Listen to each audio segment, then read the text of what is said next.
여러분 안녕하세요. 마니입니다.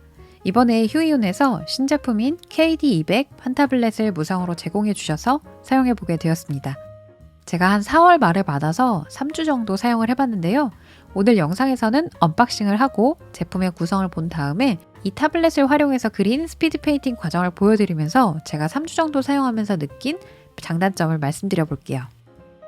먼저 펜부터 꺼내봤는데 디자인이 참 예쁘더라고요. 특히 이 끝부분이 정말 예뻤어요. 그리고 펜 받침대가 윗면은 토돌토돌한 재질로 마감이 되어 있고 밑바닥에 그 고무가 있는데 고정력이 굉장히 좋았어요. 그리고 펜 받침대를 돌려서 열면 8개의 여분 펜심이 들어있고요. 그 외에도 나노 리시버, 퀵스타트 가이드가 들어있습니다. 그래서 전체적인 구성을 한눈에 보자면 이런 느낌이에요. 설치는 정말 간단했는데요. 드라이버는 휴이온 홈페이지에서 다운로드 받으실 수 있는데 다운받고 설치하는데 5분도 채 걸리지 않았어요. 펜 필압 테스트도 해봤는데 사용감이 너무 좋아서 신나서 테스트를 한참 했습니다. 이 제품이 한손 키보드다 보니까 자주 사용하는 단축키 설정은 바꿔주고 시작을 했는데요. 클립 스튜디오를 쓰시는 분들은 단축키 설정을 클릭하고 단축키 편집을 누른 다음 여러분이 원하는 설정으로 바꾼 뒤 OK를 누르면 설정 변경이 끝납니다. 자, 그럼 이 KD200으로 한 장의 일러스트를 그리면서 제가 3주 동안 밀착 사용하면서 느낀 장단점을 말씀드려 볼게요. 이거는 제 개인적인 사용감이기 때문에 사용하시는 분들에 따라 다르게 느껴질 수도 있다는 점 먼저 말씀드립니다. 장점부터 말씀드릴 건데 첫 번째 장점은 무엇보다 키보드와 판타블렛이 결합된 형태이다 보니 작업대 위에서 차지하는 공간이 적다는 점이었어요. 타블렛을 사용하다 보면 타블렛 옆이나 위 혹은 이렇게 사선 방향으로 키보드를 놓고 사용을 하게 되는데요. 게다가 여러분이 만약에 노트북을 사용한다면 키보드를 치는 손은 쭉 뻗어서 사용을 해야 되는데 이게 오래 사용하다 보면 은근히 피로감이 좀 쌓이거든요. 타블렛을 써보신 분들이라면 이 점을 공감을 하실 거예요. 손이 편안한 상태로 그림을 그리다 보니까 제가 한 7시간 넘게 그림을 그렸을 때도 손목이나 팔, 어깨에 무리가 가지 않았습니다. 이 펜타블렛의 장점이 액정 타블렛에 비해 상대적으로 목과 어깨가 편안하다는 점이잖아요. 이 장점이 극대화된 느낌이었어요. 그리고 사용해보기 전까지만 해도 그림을 그릴 때 한 손 키보드로 모든 게 커버가 가능할까 하는 그런 우려가 좀 있었는데요. 자판에 있는 이 K1에서 5에 자주 사용하는 단축키를 설정해두고 사용하니까 솔직히 처음에는 좀 불편했는데 한 3일 정도 사용하니까 금세 익숙해졌어요. 물론 그림을 그리다가 자료를 찾기 위해 검색을 할 때는 원래 있는 키보드를 쓰긴 해야 돼요. 하지만 그림을 그릴 때만큼은 설정해둔 단축키로 거의 해결이 가능했어요. 두 번째 장점은 높은 휴대성인데요. 이 제품이 블루투스 지원이 돼요. 그래서 완충하는데 최대 3시간인데 충전만 미리 해두면 이 홈페이지 기준 18시간 사용이 가능하다고 하니까 외출할 때는 선 없이 타블렛과 펜만 챙기면 되거든요. 그리고 두께도 8.5mm 그리고 무게도 650g으로 가벼운 편이에요. 세 번째 장점은 제가 이걸 언급하지 않을 수가 없는데 펜의 섬세한 입력 감도 그리고 무충전 방식인 게 정말 마음에 들었어요. 그림을 그리다가 충전해야 돼서 그리는 흐름이 끊기면 그게 참 싫거든요.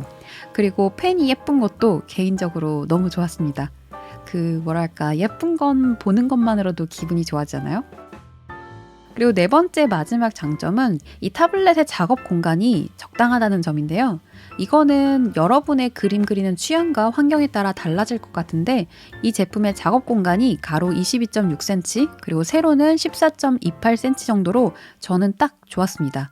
이건 좀 여담인데요. 제가 대학을 다닐 때 그 유명 회사의 인투어스 3 중형 사이즈를 사용했는데 그게 좀 미묘하게 커서 소형과 중형 사이에 중간 사이즈가 있으면 좋겠다는 생각을 늘 항상 했었거든요. 근데 이 제품이 딱 그 중간 정도 되는 사이즈라는 생각이 듭니다. 자, 이렇게 4가지의 장점을 쭉 살펴봤는데요. 모든 제품이 다 장점만 있을 수는 없겠죠. 단점도 한번 알아볼게요. 첫 번째 단점은 키보드에 T와 G가 없다는 점이었어요. 이 G는 클립 스튜디오나 포토샵에서 그라데이션이나 채우기로 많이 사용이 되고 그 다음 T는 컨트롤 키와 함께 확대하거나 축소하거나 회전할 때 많이 사용을 하잖아요. 근데 이 두 개가 없는 게 다소 아쉬웠어요. 기존 디자인에서 딱 한 줄만 더 간 형태로 제작을 하시면 이 T와 G가 들어가거든요. 그래서 그랬으면 어땠을까 하는 그런 아쉬움이 좀 남았습니다. 그래도 자판에 있는 K1에서 5의 단축키를 설정해서 사용이 가능하긴 해요. 그리고 두 번째 단점은 이 점은 여러분의 손 크기에 따라서 단점이 될 수도 있고 되지 않을 수도 있는데요. 자판의 배열이 좀 작은 편이에요. 그래서 오른편에 제가 사진으로 띄워드린 매직 키보드와 비교를 해봐도 배열이 좀 작은 게 보이시죠? 제 손은 16cm 정도로 작은 편에 속하기 때문에 저는 사용하기에 딱 좋았거든요. 그런데 이제 만약에 여러분이 주변에 손이 크다는 소리를 자주 듣는 분들이라면 사이즈를 직접 보고 구입을 하시는 게 좋을 것 같아요. 그래서 총평을 좀 해보자면 솔직히 처음에는 이런 키보드 일체형 타블렛이 필요할까? 라는 생각을 했었어요. 그런데 직접 한 3주 정도 체험을 해보니까 생각이 많이 달라졌습니다. 이 제품을 디자인한 분이 타블렛을 쓰는 분들이 느끼는 불편함을 해소하기 위해서 많은 고심을 했구나 하는 게 느껴졌습니다.